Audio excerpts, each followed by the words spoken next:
In this video, I will look at arrays in C#. So I'm going to put the code behind a button, and I have a text box here called txt output where I'll put the output that I want.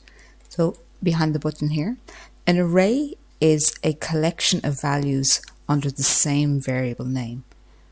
But that collection of values, they have to all be the same type.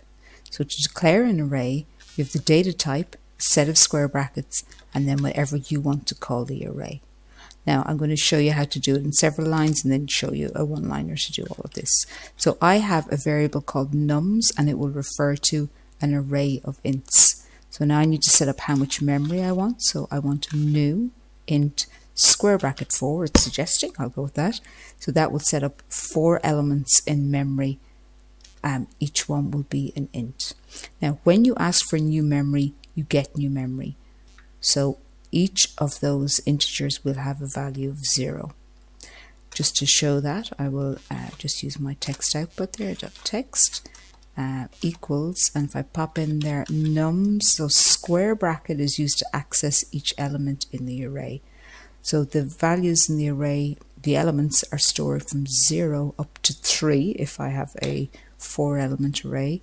So 2 there would actually get the third element. So 0, 1, 2 would be the third element.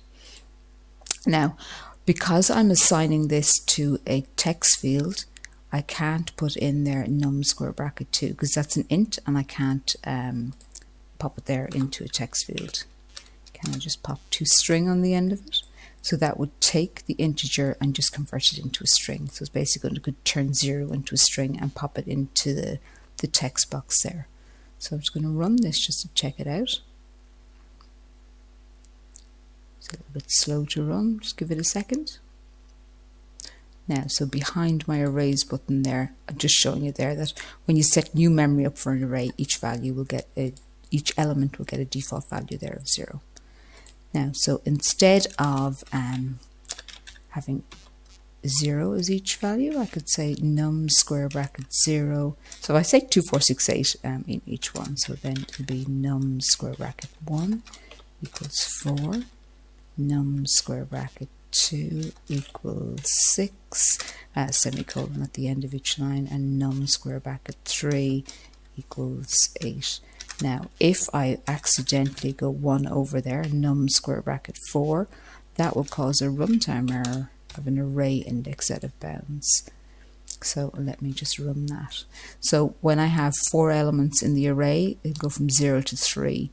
And I have written code there just to go 1 over. So I'm asking it to put a value there, put 10 into position 5, but that doesn't exist. So what will happen then when that code executes, you get an index out of bounds, index out of range exception. Now just hit stop there. Now, so that is the long way to populate, to set up an array in memory and to populate it. And then if you want to get the value from each one, so it'd be num square bracket 0 all the way up to num square bracket 3.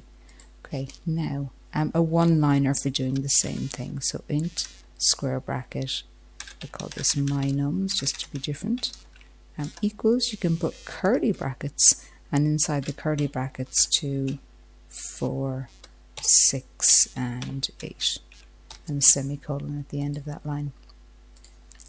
Now, so that will set up new memory for 4 integers, and it will, my nums will refer to the beginning of that array in memory. So then it'll be my nums 0 to get to 2, my nums 4, or my nums 1, my nums 2, and my nums 3. Now, to use an array to print out the contents of that array, so 4.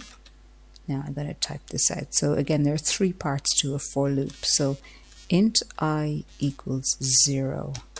Then I less than the name of the array dot length. The name of the array dot length. And then increment the counter so that it will move along the array for us as it loops. Now the length here, that's a built-in variable for an array. So it's a capital L there as well. Now I'm going to add to the text box here, so text output .text, and I'm just going to go back here for a second. I'm just going to put text output there .text So just the equals contents of the array, just using a for loop. Contents of the array using a for loop. Now if I want a new line on there as well, put in there environment dot new line. Now, so contents of the array here, I'm going to do plus equals so that it will concatenate into the text box. And in here, I'm going to put in value of, let me see, if I'm just going to keep this simple. So my nums this time. So my nums square bracket I. So I is going to be used there to access each value in the array as it loops. So I starts off with 0, 0 less than my nums.length, so that will be 4 because there are 4 elements in that array. So it will concatenate in my nums I. Now this time I'm just going to put a space here. So my nums 0, so it will give out 2. Then 1 will be added on to I, it will go to 1. Is 1 less than 4? Yes, and then it will print out my nums 1, which will output 4. Then 1 will get added on, so that will go to 3. Is 3 less than 4? Yes, my nums square bracket 3 will give us 6. 1 will get added on, that I will go to 4. Is 4 less than 4? Sorry, 3 there last time, I plus plus, that will go to 3. Is 3 less than 4? Yes, and my nums 3 there will give us 8. So that is the kind of traditional for loop there for accessing the contents of that array. Just to check that that works there so far. Now, so that wasn't exactly what I expected, so let's have a look and see what I've done there. Now what I should have done in here is just converted that number there to a string before it gets added into the text box, and that will fix the problem there. Oh, toString. Just need, that's calling a function, so toString. I just need round brackets there after that. So just to check that out. 2, 4, 6, and 8. Okay, so in my next video there, I will look at the for each loop instead of that traditional for loop. So that is an array in C#.